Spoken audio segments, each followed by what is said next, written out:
Baik, dari fakta tragedi Ninja Banyuwangi, kali ini Mbah mau cerita tentang seorang pelaku pembunuhan yang bernama Maman. Tentu nama ini adalah nama samaran dan tidak ada kaitannya dengan cerita yang akan Mbah bawakan. Dikisahkan, Maman adalah seorang lelaki yang berumur 32 tahun. Dia tinggal di salah satu desa yang letaknya jauh dari Kabupaten Banyuwangi. Maman sudah berkeluarga. Dia dikaruniai satu orang anak laki-laki yang masih kecil, umurnya sekitar 10 tahunan. Dulu, sebelum menikah, Maman adalah seorang garong atau preman pasar. Dia sangat beringas dan kejam, anak buahnya banyak sekali.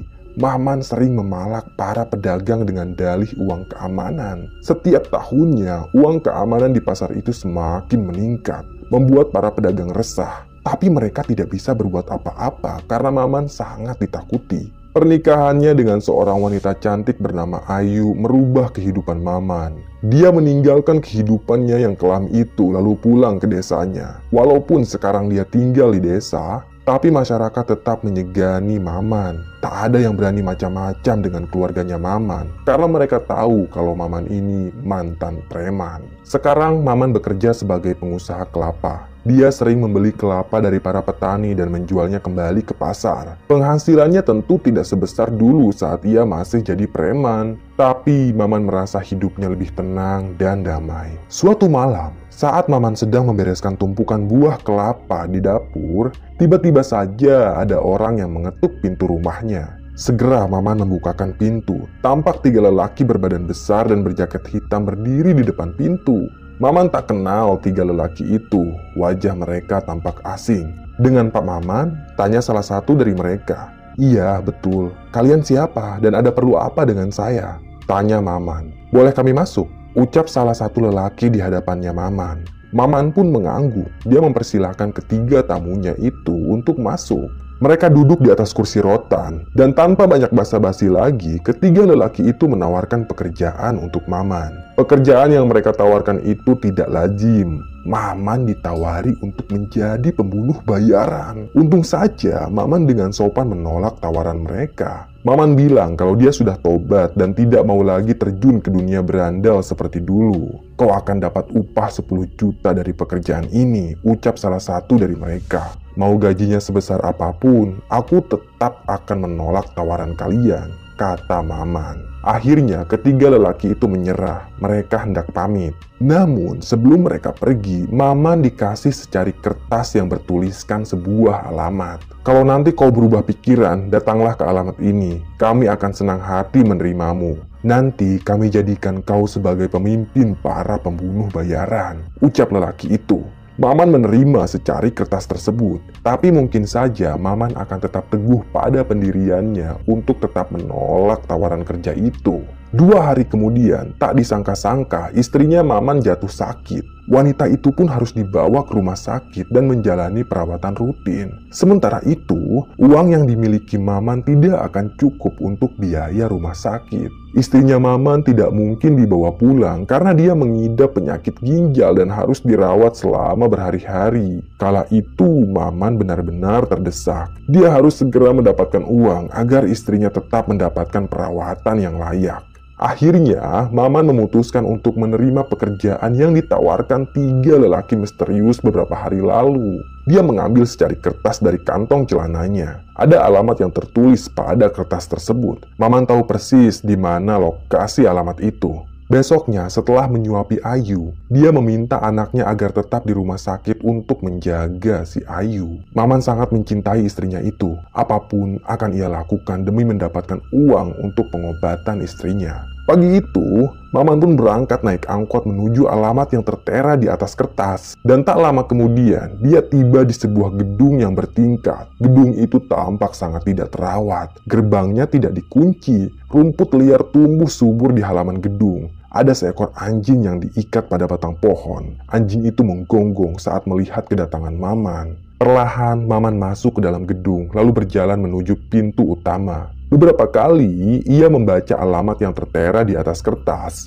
Dia ingin memastikan apakah alamat itu benar atau tidak. Tapi Maman tidak salah alamat. Nama gedungnya sama dengan yang ada di atas kertas. Hanya saja nama gedung yang tertera pada dinding itu sudah berlumut. Perlahan Maman pun masuk ke dalam gedung. Kebetulan pintunya tidak dikunci. Ada meja resepsionis yang sudah berdebu dan sofa-sofa tamu yang kini menjadi sarang bagi para tikus. Maman berdiri di lobi sambil memandangi ruangan gedung itu.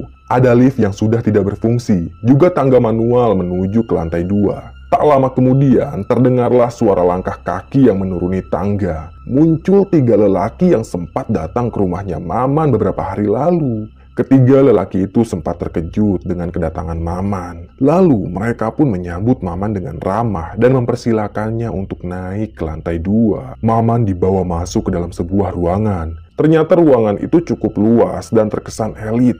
Berbeda dengan kondisi di luar ruangan yang kumuh dan kotor. Di dalam ruangan itu juga banyak lelaki yang berjaket hitam dan berbadan tinggi besar. Mereka tampak seperti para preman pasar yang sangat ditakuti pedagang. Saat melihat kedatangan Maman, semua lelaki itu kaget lantaran mereka kenal dengan sosok Maman yang sangat melegenda. Satu persatu mereka langsung menyalami Maman. Ternyata 3 lelaki misterius itu sudah merekrut banyak lelaki untuk menjalankan sebuah misi pembantaian. Maman pun dipilih sebagai pemimpin dalam menjalankan misi itu karena ia dianggap lebih berpengalaman dari yang lain. Maman diberi selembar kertas. Di atas kertas itu ada daftar nama orang yang harus dibunuh. Mereka ini dukun santet dan sangat membahayakan, ucap lelaki misterius yang tidak mau menyebutkan namanya. Lelaki itu juga memberitahu Maman lokasi desa yang akan dijadikan target pembunuhan. Maman tahu desa itu. Dia pernah beberapa kali berkunjung ke sana. Agar misi ini berjalan dengan senyap, maka kalian harus berpakaian serba hitam dan memakai cupluk hitam, kata lelaki misterius.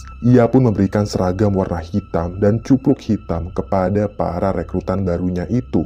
Tepat jam 12 malam, mereka pun berangkat dari gedung tersebut. 5 mobil kijang membawa mereka ke lokasi yang menjadi target. Sekitar 100 meter dari gapura desa, mereka semua turun dari mobil lalu masuk ke dalam semak-semak. Pergerakan mereka sangat cepat dan tidak terdeteksi.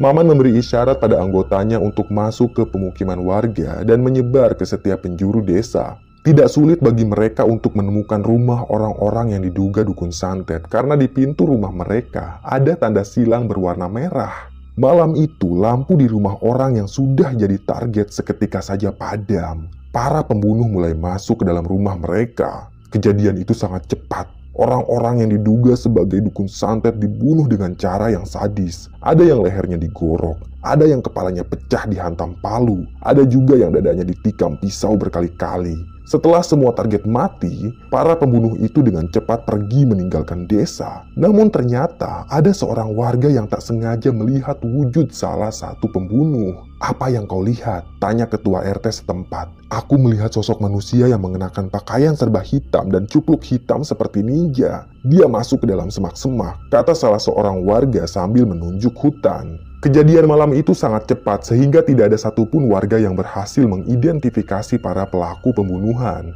Besoknya, polisi berdatangan ke desa itu. Keluarga korban menangis pilu. Mereka mendesak polisi agar segera menangkap para pelaku pembunuhan. Tentu polisi kesulitan untuk mengungkap kasus ini. Sementara itu, di sebuah gedung tingkat, para pembunuh sedang berpesta merayakan keberhasilan mereka. 3 lelaki misterius memberi mereka uang cash yang sudah dijanjikan. Mereka pun bersorak gembira. Sementara Maman, setelah menerima uang itu, ia langsung pergi ke rumah sakit untuk menjenguk istrinya. Ternyata kondisi istrinya itu semakin parah. Uang yang didapatkan Maman tidak cukup untuk melunasi biaya pengobatan istrinya. Tak ada pilihan lain, Maman harus menjadi pembunuh bayaran lagi untuk mendapatkan uang. Tepat jam 11 malam, Maman pun pamit ke istrinya yang sudah terbaring di atas ranjang pasien. Sementara itu, anaknya sudah tidur pulas di tepi ranjang.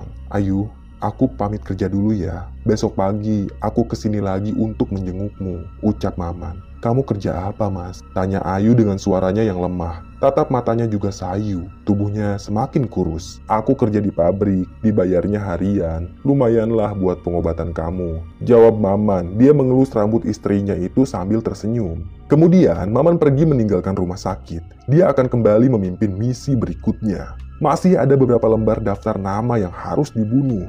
Dari daftar nama itulah terselip satu nama kiai yang tersohor kala itu.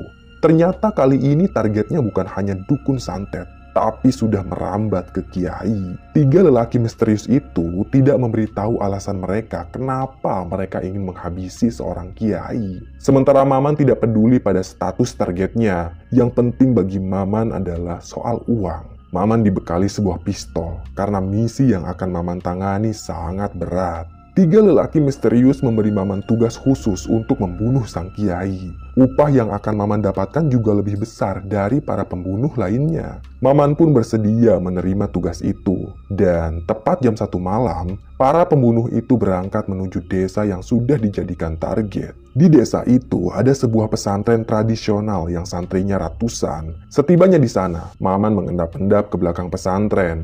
Dia melihat ada sebuah rumah gedung di dalam lingkungan pesantren. Tak salah lagi, itu pasti rumah sang kiai. Maman berhasil masuk ke dalam rumah tersebut melalui jendela dapur yang ia cungkil. Kondisi dapur saat itu gelap, lampunya sudah dipadamkan. Hanya cahaya dari luar saja yang menjadi penerang ruangan. Hal itu memudahkan Maman untuk mengendap-endap mencari kamar sang kiai. Dan saat Maman masuk ke ruangan tengah, tiba-tiba saja lampu rumah itu menyala. Tampaklah belasan santri berdiri di ruangan itu. Mereka semua menenteng senjata masing-masing seperti golok dan bambu. Maman kaget, dia refleks mencabut pistol lalu menembakkannya pada santri. Ada 5 orang santri yang terkena tembakan di bagian paha mereka. Para santri itu pun menjerit kesakitan. Sementara santri yang lain panik dan langsung menyerbu Maman. Dan sialnya, pistol yang dipegang Maman kehabisan peluru. Segera para santri itu mengeroyok Maman sampai babak belur.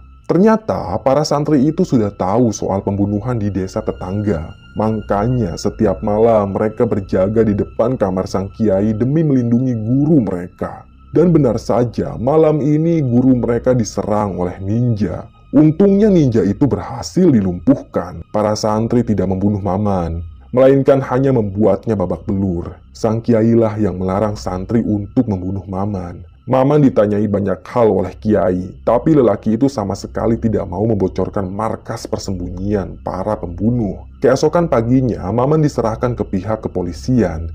Ia dinaikkan ke atas mobil pickup. Kabar tentang tertangkapnya salah satu ninja Banyuwangi sudah tersebar luas. Warga berbondong-bondong mencegat mobil polisi lalu menarik tubuh Maman secara paksa. Ia pun dikeroyok habis-habisan oleh warga. Sementara itu, polisi tidak mampu meredam kemarahan warga. Kepala Maman diinjak, tubuhnya dipukuli, kakinya disabet menggunakan bambu. Hingga akhirnya Maman tewas saat sebuah batu yang cukup besar dihantamkan ke kepalanya. Dia terkapar tewas dalam keadaan hina. Sementara itu di rumah sakit, istri dan anaknya masih setia menunggu Maman pulang. Tapi hingga larut malam, Maman tak kunjung pulang. Ayu sangat mengkhawatirkan suaminya itu. Ia tak tahu kalau Maman sudah tewas dan mayatnya dibuang begitu saja ke dalam sumur kering di tengah hutan. Selesai.